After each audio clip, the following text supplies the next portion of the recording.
Armored Core, a game I haven't even heard up until the Game Awards of last year and the YouTube mix that I had saved from like 7 years ago, along with every other favorite game OST that I had on shuffle. This is a game that has had a following for literal decades, a game that had such a dormant fan base of veterans waiting for the next installment of a dormant franchise. And for me to be able to finally play this game that I've only heard stories of from my dad as a child during the Mech craze, which is actually hella cool, not gonna lie.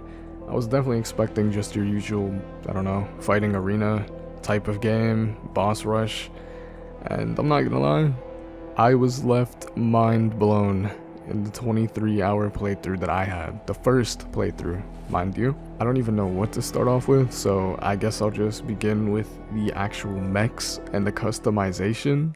Someone who never played a previous installment, only played about 50% of Elden Ring, and never touched a Souls game, I definitely didn't expect the massive amounts of customizations, variety, and weapons that you could freely use and also swap on the fly. And by the fly, I mean when you die, you get to go to the assembly and, you know, change your build how you see fit based on the encounter that you failed on. That is pretty much fun, especially when you're actually rewarded with experimenting, because you get to sell everything back for full price, which means you could literally sell whatever garbage you don't need. I actually ended up selling everything that I wasn't using on that run, and then I had to restart the mission because I didn't have anything to change my build. So just a heads up if you do that strategy, but you do get a lot of money and you can just keep on experimenting. And honestly, by the end of the game, you'll have so much money, you could probably buy out the whole store, especially if you replay missions or do battle logs. Another thing is that you can have emblems with the emblem creator from basically like Black Ops 3,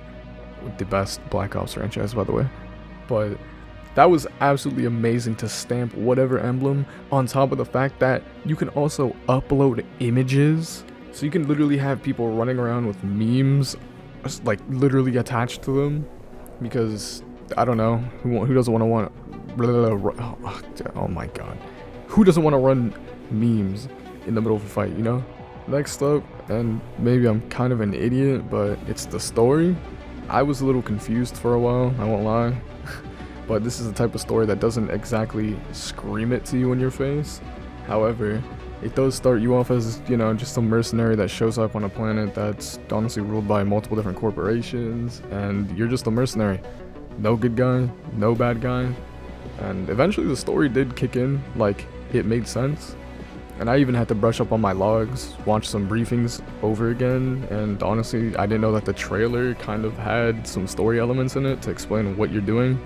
Because, like I said, I did not know this game existed. I just saw the review and then I saw the game release, and that was it. I did absolutely love the fact that there's really no good guys, no bad guys, and I honestly kind of compared it to Cyberpunk's tone, where, you know, there is no good or bad, and honestly everybody can catch a stray bullet. And then I also had the elements of Nier Automata, Nier Automata, and Nier Replicant philosophies, because, you know, humanity, morals, why they're fighting over, you know, resources. It eventually became a lot deeper and made you, you know, make some moral decisions that were definitely unexpected, but very, very, very fun. To absolutely nobody's surprise, I definitely fell in love with this game from start to finish. I was truly captivated to the very end due to all the messages I felt, the attachment to some of the characters, and I understand that I have heard that some people don't like the voice acting. I personally think the voice acting is fine. It's exactly what you'd expect from a game that's dubbed over. Hell, if you've ever played Ace Combat 7, another favorite, you would know what I mean, trust me. It's got cheesy dialogue, lovable characters, and even though you never see them, I definitely absolutely loved Chatty and Rusty, two of the best characters in the game, trust me.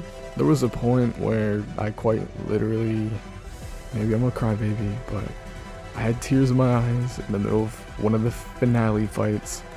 Definitely one of my favorite fights, honestly, of all time. Really cool background. Oh my god, it was absolutely amazing. I'm not gonna spoil any of it, but it was amazing. my favorite encounter in the game, that's probably going to leave memories as an Armored Core player now, because I'm not gonna lie, I'm probably going to go back and play the old ones, because who knows what I'm missing from those. On top of that, honestly, I would draw comparisons to Ace Combat 7, another game that I actually didn't know existed until that game came out, which also had a fan base, and also held me to the very end with its very cheesy dialogue, decent voice acting, and a lot of the charm that these studios seem to have in the gameplay department, and obviously full content. PvP is there in this game, and it's fine, but from what I did hear, it was mentioned that the story was the focus, and that's understandable, 100%. But it is there for those who want it, and it definitely does add extra content, replayability, and I mean, come on, it's definitely kind of entertaining to fight your friends or, you know, other players and see the goofiest designs, you know? Especially because you can bring a friend or two, or, you know, if you're the veteran, rally up all your old friends, get this game, and, you know, run through with your meme builds or your McDonald's mobile order build. The missions definitely felt amazing to run, all except one or two, which I had to complain about. Maybe this is a skill issue, but I absolutely despised the stealth mission in a game all about being super fast, hyper-focused, and, you know, hectic moments. I absolutely hated the stealth mission because I had that mechanic where if you were spotted, it would literally fail the mission, and I failed like 3-4 times, and I was also a giant slow mech, so I couldn't, you know, I don't know, I definitely did not have a good time with that mission.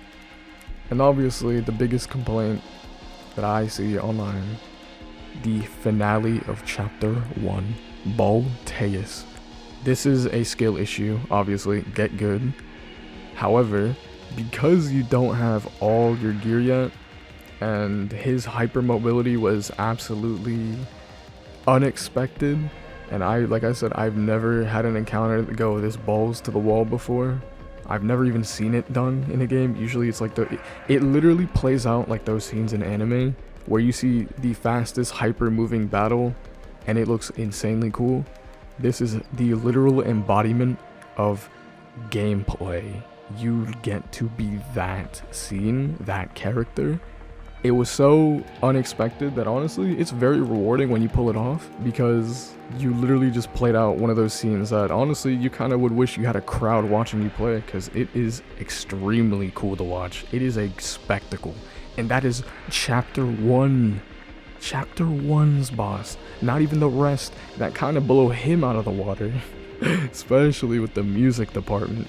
Trust me when I say that the music absolutely carries. Okay, it doesn't really carry. This game is good on its own right, but I love music, and music is the main focus to me, right next to gameplay. And this is up there with most of the Square Enix games, Final Fantasy games. Oh, that's a Square Enix game, my bad. And Ace Combat, I don't really know that many I can name off the rip, but many masterpieces that you've definitely heard. I won't name any tracks, and if anything, the music in the background should be a very obvious indicator as to how good the music is. Because while you are getting your ass handed to you in chapter 1 by that, you know, the infamous boss, you will literally be elevated to your best ability, and it will absolutely fuel you with adrenaline. I mean, at least I would say adrenaline, because god damn was that boss fight insane. While I'm on about music and, you know, how good it sounds, sound design in this game also goes hard, especially when you're up close and you get to hear the bending of metal, creaking, the bullets ricochet off of a shield, or that giant laser beam penetrating through them. Oh my god, it is amazing. And I know it's such a small detail that you would really have to pay attention to, but it is there and details are appreciated. Armored Core 6 is a game that I'm honestly going to miss experiencing for the first time, and it does leave me devastated that 2023's game lineup for the Game Awards is going to absolutely be rivaled, and it honestly does deserve a spotlight as at least a nominee in the Game of the Year category, but at the very least, it does deserve to win an award for music or best art direction, because yeah, this game captures sci-fi you know, corporate greed. It really shows it very well. And some may call it boring or bland, and I've even seen complaints that the graphics are bad. Listen, I don't know who you are complaining about graphics. Like, maybe you're spoiled from games like, I don't know, Horizon Zero Dawn, God of War, but like, come on, graphics aren't everything. Come on now. This still looks a lot better than, trust me, it looks a lot better than Gollum, Redfall, and especially for $60 and not $70. Yeah, this is an absolute pick up and buy. And this is also a game I didn't even know I wanted.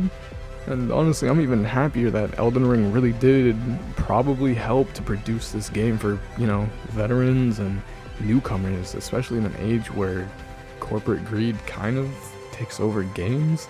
As a newcomer, I think I can finally understand what this franchise meant to all those veterans that played it way back when, and honestly, meant to those who grew up probably around my age or younger, playing a Mech game that they wanted to see on the big screen of that living room that they kicked it back in. But I would definitely recommend this game. And honestly, you should expect a challenge, expect some high action gameplay that I don't actually think is really matched in any game. At least not in a very long time. Or in modern gaming, as I say. But yeah, while this game will kick you down and honestly you might get frustrated and want to throw your controller into that TV, I promise it is your job to get back up. So, one last time, Raven, sortie up and feed that fire.